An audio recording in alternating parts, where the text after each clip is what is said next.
Okay, another example in example number 1. What if I'll give you in terms of radians? So example, this is find the exact value of tangent 11 pi over 12.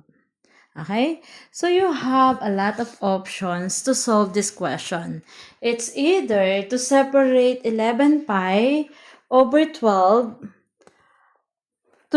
into 2, that you will look for addition, that you special angle that you can add or subtract, or if you're more familiar in solving the question in terms of degree, then you can use in terms of degree. And how are you going to solve the question in terms of degree?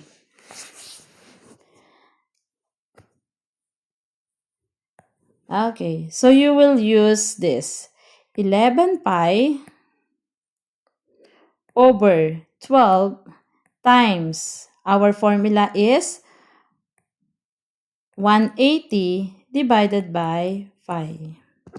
So let us solve 11 divided by 12 times 180 over times 180.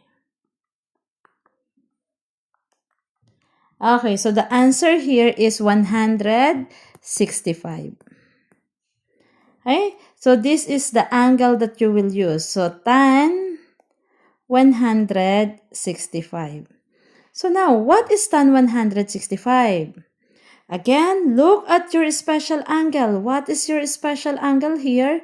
So these are your special angle. You need to look for the two numbers that if you will add or subtract, the answer is 165. So your focus now is in 5.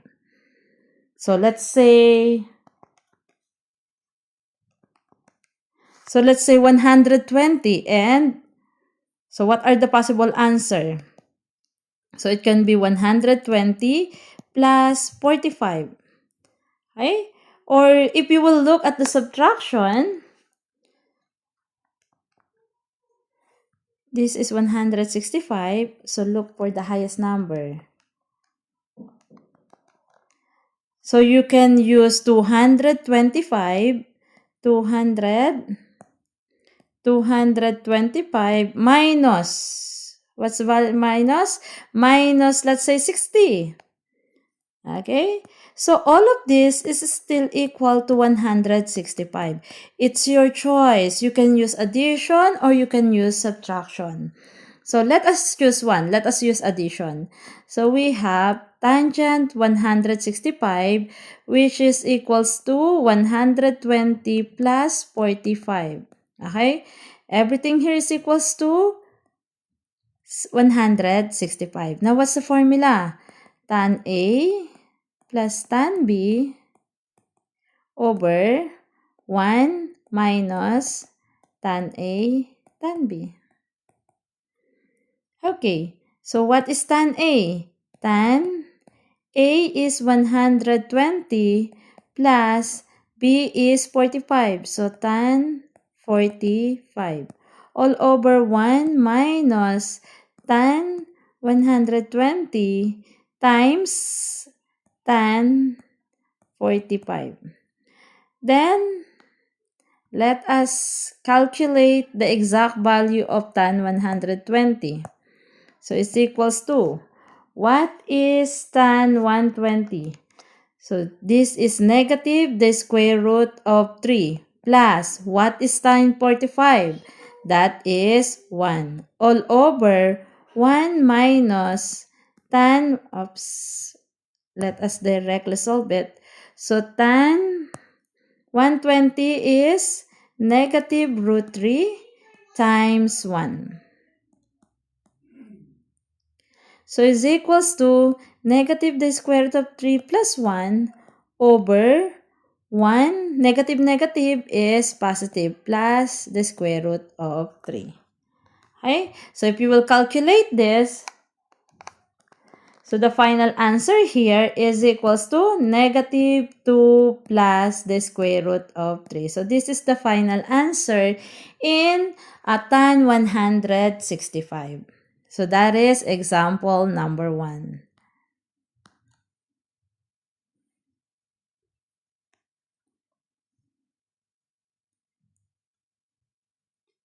Okay, now let's proceed in example number 2.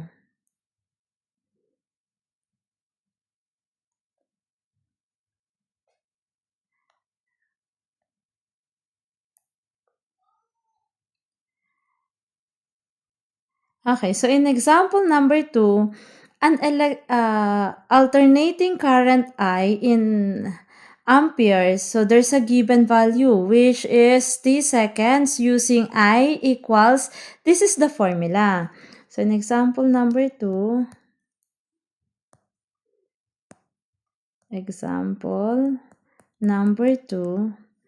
there's a given formula of I is equals to 4 sine 255. Okay? Degree measure, and you need to write the formula in terms of sum. Okay? So your focus is only addition because that is in terms of sum. So let us rewrite that. So 4 sine, a number that you will add, the answer is 255, and the number that you will choose is in terms of special angle. So the special angle is 210 plus 45t.